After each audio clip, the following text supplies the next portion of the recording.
noite a todos vocês aqui presentes. Uma boa noite para você também que está nos acompanhando através do nosso canal no YouTube, Centro Espírita Miguel Oficial. Estamos todos juntos desde já, elevando os nossos pensamentos ao alto, a Deus nosso Pai e a Jesus. Vamos desligando os nossos celulares e um lembrete antes da nossa página de preparação é que as garrafas de água fluidificada ficam ali naquela mesa, para que a gente não se esqueça. E ali do lado há uma prancheta e etiquetas para que a gente coloque nossos nomes lá, para que a gente sair, identificar a nossa garrafinha e aí levarmos para a nossa casa e a utilizarmos como um remédio. Tá bom? Então vamos, nesses pensamentos elevados ao alto, ouvir a página de preparação com a nossa irmã Rosana. Boa noite a todos. Do livro Fonte Viva pelo Espírito Emmanuel, a lição 20. Diferença. Creis que há um só Deus. Fazeis bem. Também os demônios o creem e estremecem. Está no Evangelho de Tiago, capítulo 2, versículo 19. A advertência do apóstolo é de essencial importância no aviso espiritual. Esperar benefícios do céu é atitude comum a todos. Adorar o Senhor pode ser trabalho de justos e injustos. Admitir a existência do governo divino é traço dominante de todas as criaturas. Aceitar o supremo poder é próprio de bons e maus. Tiago foi divinamente inspirado neste versículo, porque suas palavras definem a diferença entre crer em Deus e fazer-lhe a sublime vontade. A inteligência é atributo de todos. A cognição procede de experiência. O ser vivo envolve sempre e quem envolve aprende e conhece. A diferenciação entre o gênio do mal e o gênio do bem permanece na direção do conhecimento. O demônio, como símbolo de maldade, executa os próprios desejos, muitas vezes desvairados e escuros.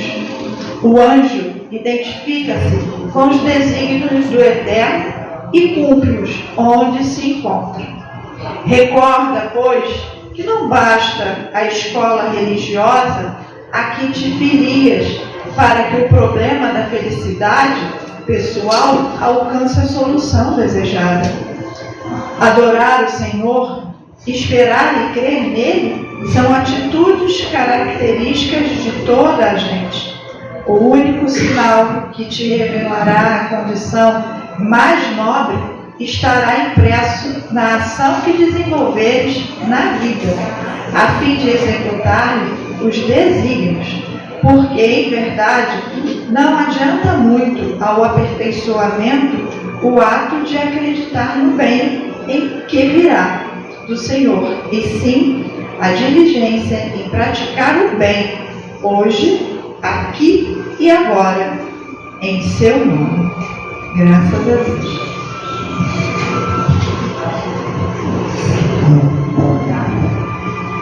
Graças a Deus, agradecidos que estamos à espiritualidade amiga desta casa, a Catulite, às irmãs Margaridas, a Miguel e aos demais abnegados trabalhadores, vamos todos juntos elevando os nossos pensamentos ao alto, conversando com o Mestre Jesus. Mestre amigo, nesta noite aqui nos encontramos neste recinto, já agradecendo a oportunidade de estarmos aqui, de termos nos vencido nesse dia, um dia cheio de afazeres, cada um a seu turno, cada um a sua forma, cada um cumprindo seus compromissos. Mas nos vencemos porque muitas das vezes há tantos fatores que nos impedem de estar aqui, mas aqui estamos, e agradecidos que estamos do que já estamos recebendo, as boas vibrações que já se encontram no ambiente, a espiritualidade amiga já atuando. Obrigado por tudo. E logo, logo, mais nos será servido o estudo desta noite. Uma boa conversação, mesmo que rápida, que nos ajudará cada vez mais a clarearmos as nossas ideias. Obrigado por tudo, mestre amigo. Leve, por favor, o nosso agradecimento até Deus, nosso Pai, por tudo que Ele nos proporciona. E que cada um de nós estejamos aqui na mesa, ou estejamos na assistência, ou estejamos assistindo à distância, que cada um de nós possamos ser instrumentos da Tua paz. Por favor, toca a fonte da nossa irmã Inês, que oferecerá para nós as reflexões desta noite. Sendo assim, mestre amigo, sob a Tua permissão, estamos dando por iniciada a nossa reunião de fluidoterapia desta noite. Graças a Deus. Graças a Ti, Jesus. Vamos ouvir nossa irmã Inês?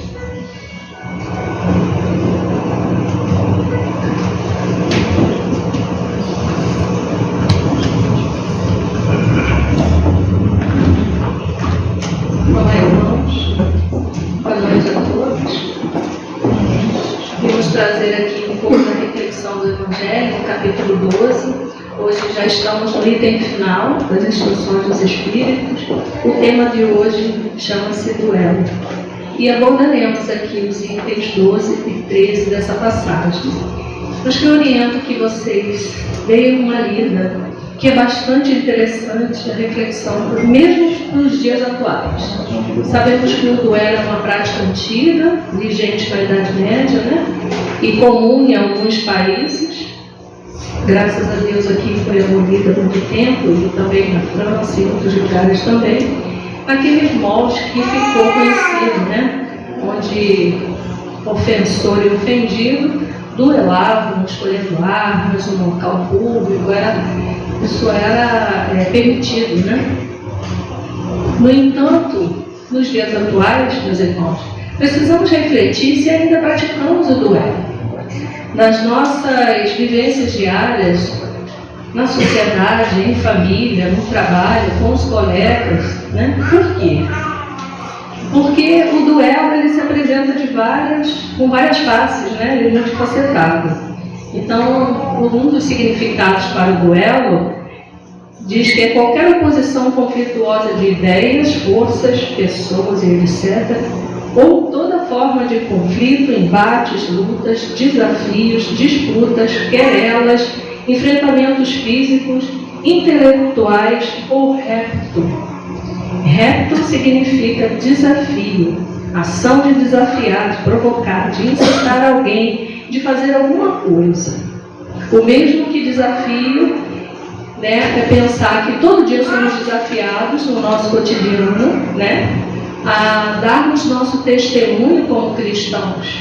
E muitas vezes esquecemos disso e acabamos duelando, né, debatendo um assunto, mas na verdade não para esclarecer, mas medir forças. Então isso também significa um duelo, que muitas vezes é improvido, porque a gente quer impor uma ideia a uma pessoa que nem mesmo sabe do que nós estamos falando, né? E que se nós sabemos o que vamos ali conversar, nós não precisamos duelar, né? Nós podemos apenas dialogar, semear nesse campo, a fim de que o irmão então perceba e faça a sua própria avaliação. Avaliação essa que é necessária para nós também. Então, no item 12 do Evangelho, temos o texto de Santo Agostinho, lá em Paris, 1862, que aí Agostinho vai falar que o duelo, na verdade, é uma prova de covardia moral, assim como o suicídio. Mas por que Santo Agostinho vai falar sobre isso, né?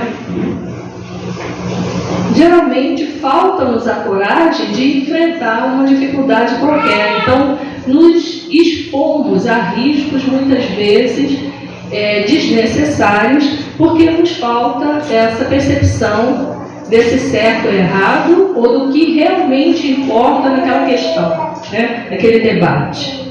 E o Livro dos Espíritos, na questão 759A, Kardec pergunta se não há caso em que a honra se acha verdadeiramente empenhada, em que uma recusa fora um caso de covardia. Isso é, quando chamado para um embate, se você recusa ele, se isso não se configura uma covardia. E os Espíritos respondem: isso depende dos usos e costumes. Mas essa questão, gente, está se referindo àquele duelo do passado, ok? A gente não vai justificar isso também para os dias atuais, né? Cada país e cada século tem, a esse respeito, um modo de ver diferente, graças a Deus. Quando os homens forem melhores e estiverem mais adiantados em moral, compreenderão que o verdadeiro ponto de honra está acima das paixões terrenas e que não é matando, nem se deixando matar, que depararão agravos. Ora, vida é esperança, vida é transformação, é aprendizado, é ensinamento, é compartilhamento. Sabemos que o Espírito é imortal, então quando deixamos nossas provas, elas darão continuidade à nossa trajetória, ao nosso compromisso lá no plano extrafísico, né? Então nós não vamos fugir dessa luta, que nada mais é do que um exercício que fazemos pelo automelhoramento, né? Todos nós temos aqui situações que queremos mudar. E a única maneira da gente conseguir isso é nos esforçando dia a dia, pouco a pouco, para que a gente amadureça, né, emocionalmente e caminhe. Então tem uma hora que nessa questão do duelo a gente valoriza mais o derramamento de sangue do que o perdão da ofensa, mas não é isso que Jesus nos ensinou. Em toda questão que há um embate, faltamos com o diálogo e partimos logo para a agressividade. Reparem, é muito fácil a gente perceber em briga de trânsito. Veja o duelo de torcidas. Veja o duelo político. E a gente fala de ponto de vista, a gente fala de ponto de vista ou então de paixão, mas essa paixão exacerbada faz com que a gente não enxergue qual é a verdadeira necessidade daquele debate, né? Porque se a gente quer se divertir e torcer por algum time, a gente deveria estar feliz, porque 50% da partida pode ser negativa a nosso favor ou contra nós, não é mesmo? Então nós já sabemos que em jogo nós temos meio a meio de chance de ganhar ou perder, mas mesmo assim cada um de times opostos vai para aquela questão ali de disputa, querendo ser o vencedor e esmagar o outro quando é um perdedor. Então esse costume, gente, isso é bárbaro ainda, antigo nosso, que a gente ainda precisa trabalhar. E por que então nos sentimos ofendidos a ponto de querer duelarmos com o outro, né? E às vezes até assim, olha, é uma questão de honra, ele me ofendeu, eu tive que ofendê-lo também. Será? Será que a honra está inserida nesse quesito da violência? Será que não haveria mais honra em a gente manter um comportamento cristão frente a essas dissensões do que propriamente se animalizar e dar um espetáculo ali de rasgação de roupa, arrancação de cabelo, quebração de objetos? Se a gente pudesse ver isso assim numa filmagem, né, agora é possível, é bem insano essa situação. E é uma demonstração de cólera e violência interior que aparece quando nós somos contrariados, frustrados e etc. O que denota a nossa imaturidade emocional. Sem contar que o duelo também é um plano de vingança e ao mesmo tempo é um autoextermínio e um assassinato. Por isso estão culpados aos olhos de Deus, né? É crime em cima de crime. Ou você se deixa bater porque é mais frágil, ou você planeja com requintes de maldade e imagina os seus companheiros espirituais, né? Nesse momento. Então, qual é a honra que nós devemos prestar contas a Deus? Não haveria maior honra honrar e amar os nossos semelhantes, perdoar as suas faltas, do que exterminá-los? Sabemos que o Espírito é imortal, que vamos dar continuidade a todas as nossas questões de aprendizado. Não seria mais interessante que a gente se esforçasse para compreender o outro, assim como pedimos a compreensão de Deus? Então, amai-vos uns aos outros, ele é extremamente importante. E quando temos uma situação de dúvida, de questionamento, né, de dificuldade, devemos pensar assim, mas para que eu estou tomando essa atitude? Ou para que essa situação vem me acontecendo, ou vai acontecer, ou está prestes a acontecer? Será que eu posso fazer alguma coisa? Será que eu posso mudar o rumo dessa história? Porque temos o livre-arbítrio, né? E aí é possível a gente fazer isso, tá? Esses falsos ares de honra, que Agostinho vai falar para a gente, não passa de orgulho e amor próprio. Sabemos que o orgulho é a nossa maior âncora, né, para a nossa elevação. Então é uma coisa que temos de trabalhar a nosso favor e deixar o orgulho embora, né? Então, tanto o duelista como o suicida, porque aquele que vai para esse embate, e às vezes a pessoa sai do carro, né, pega a sua arma, sem pensar que o outro também pode ter uma arma, e até mais potente, e até disparada onde está. Enfim, cada vez mais as pessoas são surpreendidas por indivíduos armados na sociedade, totalmente reativos às situações de conflito. Não há uma reflexão, não há uma ponderação. Todo dia vemos isso. São os duelos sociais, né? E fatalmente chega bem pertinho da gente, né? Qualquer coisa na sociedade nos atinge e nós fazemos parte dela. Então, ambos costumes, né, de duelos, seja ele qual for a ordem, qual for a arma que usemos, a língua, os braços ou uma arma literalmente, propriamente dita, eles sempre estão apresentando a nossa agressividade, sempre.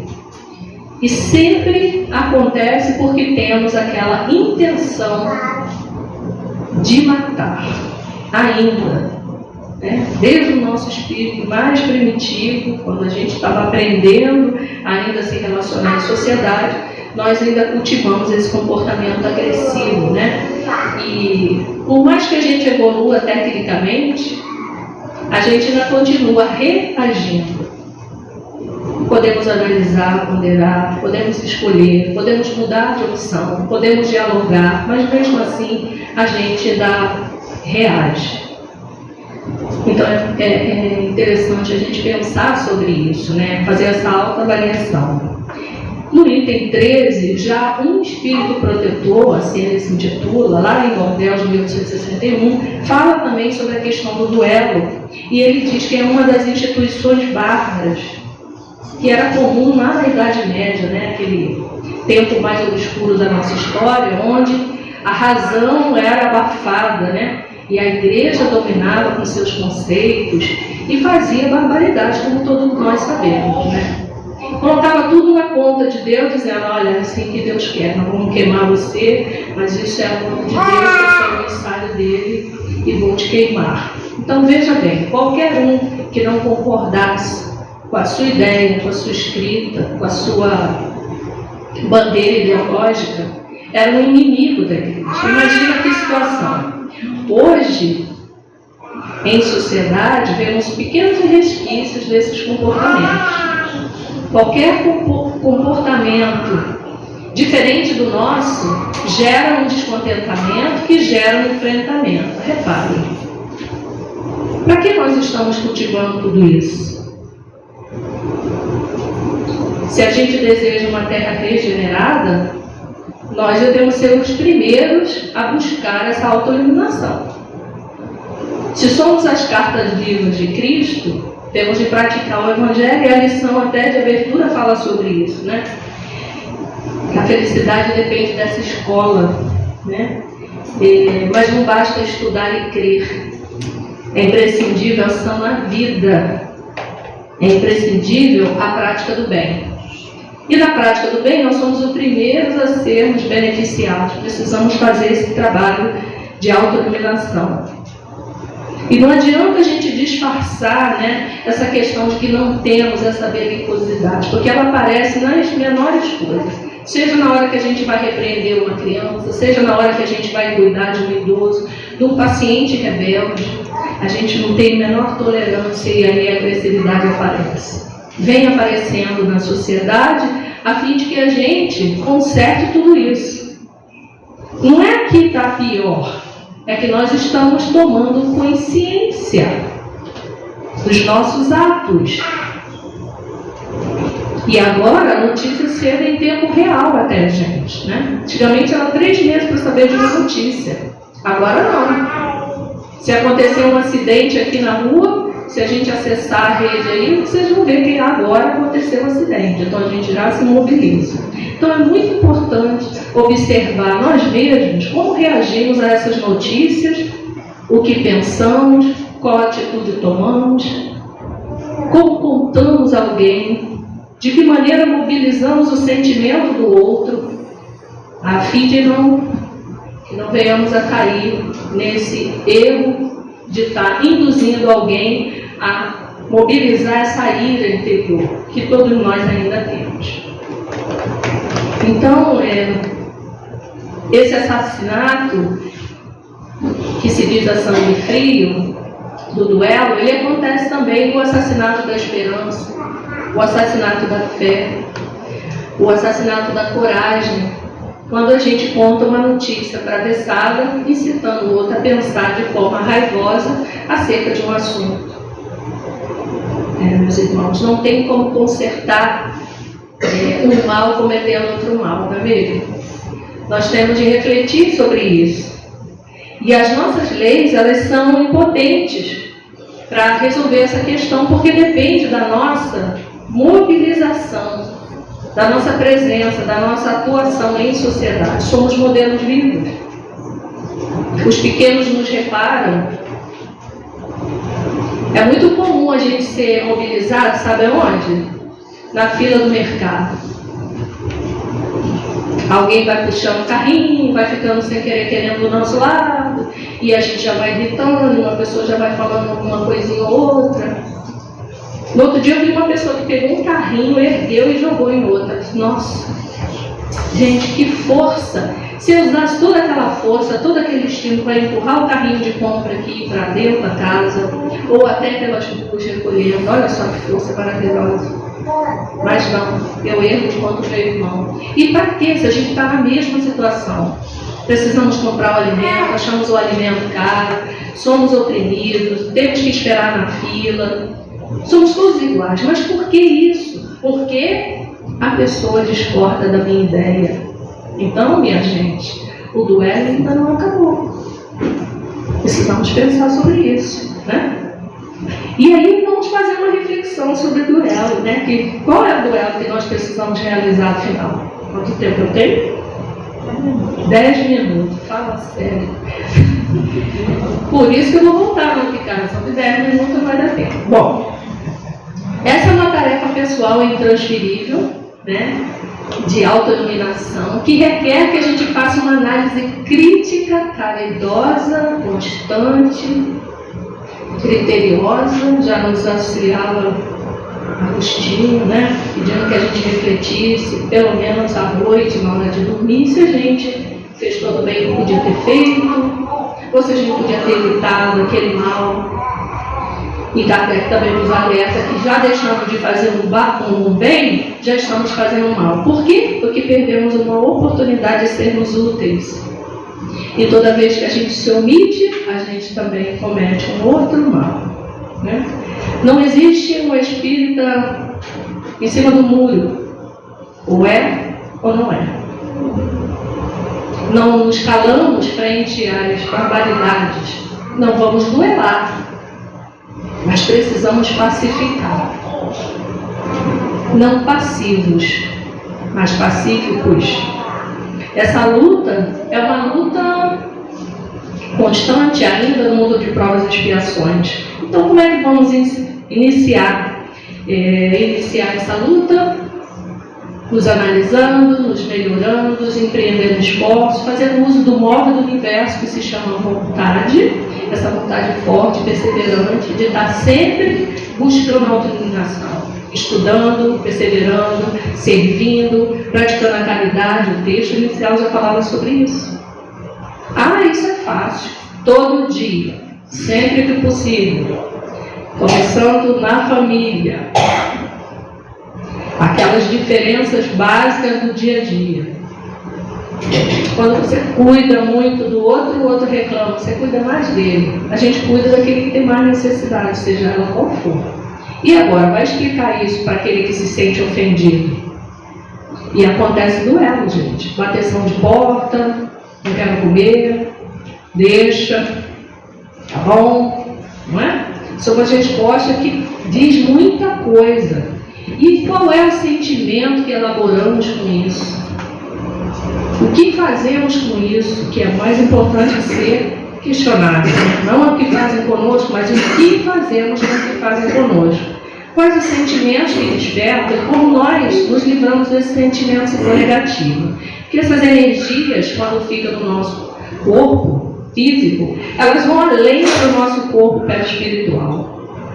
E elas são percebidas no ambiente por outros, pelos animais, pelas crianças, as nossas vibrações, os nossos pensamentos, o nosso comportamento muda. E nós precisamos nos livrar disso, não negando o sentimento, mas transmutando, transformando, dando significado à vida. Essa vida de relação tão importante, onde a gente só aprende nesse contato com o outro.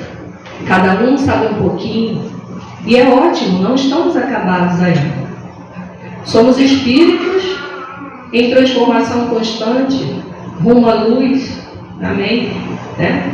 Então, vai chegar um ponto que a gente vai substituir, sim, o amor próprio, a vaidade e o orgulho pela caridade, pela irmandade. E aí vamos poder dizer, amar o próximo como a ti mesmo.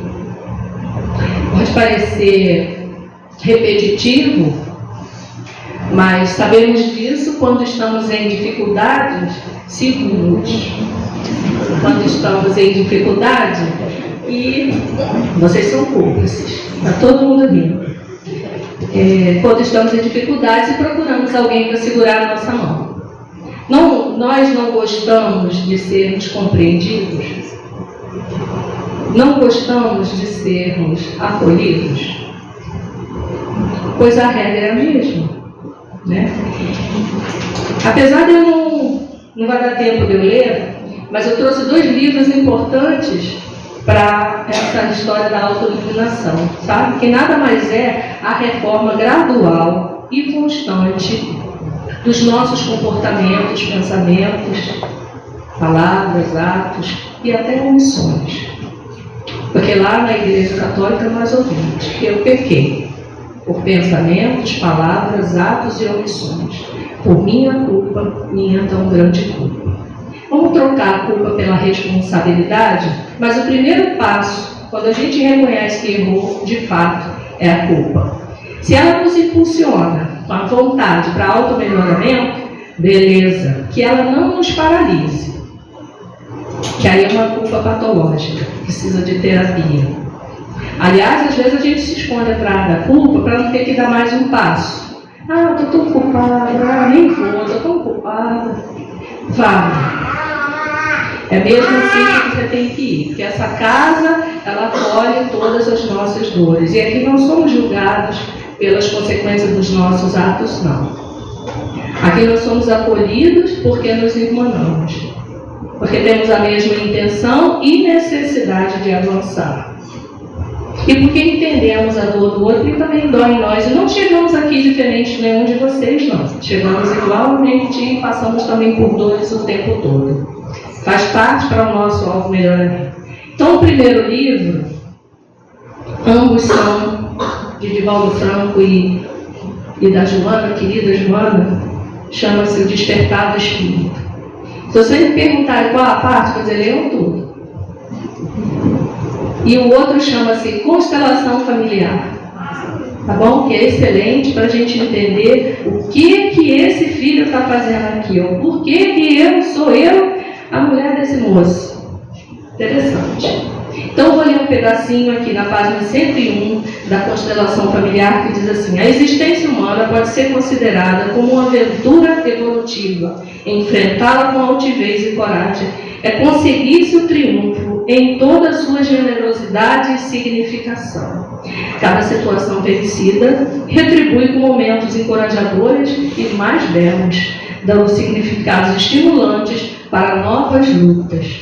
Somente com a coragem se pode combater o mal e suas expressões inferiores, que se encontram ínsticos, quer dizer, internos, nos sentimentos torpes que defluem do egoísmo, da presunção e da equivocada visão em torno dos valores nobres de que não se tem. É indispensável coragem para autoanalisar-se. Porque a gente vai descobrir uma opção de coisa que a gente não gosta, que os nossos supostos inimigos nos avisam, que a gente fica pau da vida com eles, mas no final das contas, eles são nossos maiores amigos, porque nos descascam e nos mostram como verdadeiramente estamos. Não somos, porque estamos em construção e seremos anjos um dia. Então, descobrir tudo isso, essas anfractuosidades, essas deficiências morais, as imperfeições em predomínio, as mesquinhezas do caráter, da conduta, dói, né? Dar nome, realmente é o que fazemos, nos incomoda. Pois é, esse incômodo tem que ser tão grande a ponto da gente mudar. Entendeu? Enquanto a gente, fulano me chamou de mesquinho, me chamou de fofoqueiro. Enquanto a gente estiver rindo, a coisa vai se instalando. Você vai encontrar um grupo enorme lá no plano espiritual, do mesmo jeito. Sabe como é que a gente recebe aqui? Nossos irmãos o benedito. Seja bem-vindo, meu irmão. Essa casa também é sua.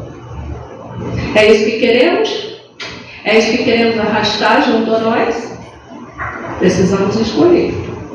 Foi a coragem que deu oportunidade aos artistas, aos estetas, aos santos e aos cientistas, aos heróis de todo tipo, aos conquistadores, aos pensadores éticos e aos lutadores nobres, de realizarem os seus sonhos, de constituírem as suas aspirações, tornando-as realidade no mundo objetivo. Tudo acontece primeiro no mundo das ideias e depois trazemos ao concreto. Então, nosso pensamento é plástico, nosso pensamento é criador, nosso pensamento tem cor, tem cheiro, tem forma, tem poder. Precisamos trabalhar o nosso auto-melhoramento refletindo e agindo, não só descobrindo, mas transformando as nossas ações. Jesus Cristo, com muita justiça, denominado o herói da cruz, viveu corajosamente. Arrostava todas as consequências do seu ministério sem submeter-se aos dominadores da mentira, aos poderosos de coisa nenhuma, demonstrando que o amor é a força mais grandiosa que existe no universo, porque nascida em Deus sustenta a criação. Seu exemplo de coragem permanece como estímulo e lição viva para todas as criaturas que desejam a iluminação e o encontro com Ele. Então, temos um mestre, temos um modelo, temos um evangelho, temos um roteiro, temos esgotado. Então, agora que eu já disse aonde está a receita, é sério, procurem no Evangelho de Jesus. Mateus, Marcos, Lucas e João trabalharam arduamente, assim como nós, com todas as deficiências, mas escolheram seguir o mestre, levar sua mensagem, não só falada, experienciada, vivida, sentida, semeou por todo o mundo, até que chegou até o nosso coração. Dos 12, foram 72, e agora somos todos nós. Então, todos nós carregamos a semente do amor de Jesus, a semente da luz de Deus em nosso espírito imortal. Então, que Deus e nosso Senhor Jesus Cristo nos ajude a iluminar o nosso e o caminho dos nossos irmãos. Obrigado, meus irmãos. A paz de Jesus para todos nós.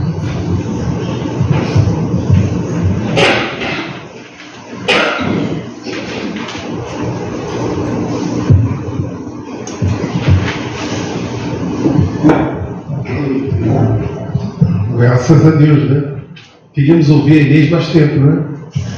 Mas olha, o tempo toda hora nos leva. O que é o tempo, não é? O tempo regula tudo. Nossas vidas, nossos pensamentos, a nossa correria do dia a dia, né? É sempre o tempo. Mas agradecidos a Deus, nosso Pai, e a Jesus, pelo tempo que Ele nos dá, pelas condições que nos cria, de nos melhorarmos. Agora mesmo, nesse instante, após essa conversa boa sobre o Evangelho, sobre essas reflexões que começamos a fazer, estamos sempre sendo pontuados. também pelo tempo em que dedicamos a nós mesmos para estarmos aqui. Buscamos socorro, sabe lá de que forma, mas esse socorro chega, além dos passes, através do Evangelho bendito. Obrigado por tudo, mestre amigo. Mais uma vez, estamos te pedindo, por favor, leve o nosso agradecimento até Deus, nosso Pai. Até aqui já recebemos bastante. E sabemos que até a hora que nós saímos daqui, estaremos levando boas vibrações. Receberemos muito mais e mais. Quando a gente diz que já recebemos até aqui, já recebemos quando entramos, já recebemos esse belo estudo que nos foi ofertado, ainda receberemos mais lá na Câmara de Passes. E quando estivermos nos dirigindo para nossos lares, porque estamos aprendendo também a melhorar os nossos pensamentos. Esteja, por favor, mestre amigo, com cada irmão médium que daqui a pouco estará nas suas câmaras de trabalho. E assim, agradecidos que estamos, mestre amigo, nesse encerramento desse nosso primeiro momento, no meio da gratidão, estamos sempre a te pedir, esteja sempre conosco. E nós sabemos que tu estás sempre conosco. Nós continuamos envidando esforço para nós sim estarmos vibrando na tua faixa. Sendo assim, mestre amigo, sob a tua permissão, estamos encerrando esse nosso primeiro momento da nossa reunião de fluidoterapia. Graças a Deus, graças a ti, Jesus.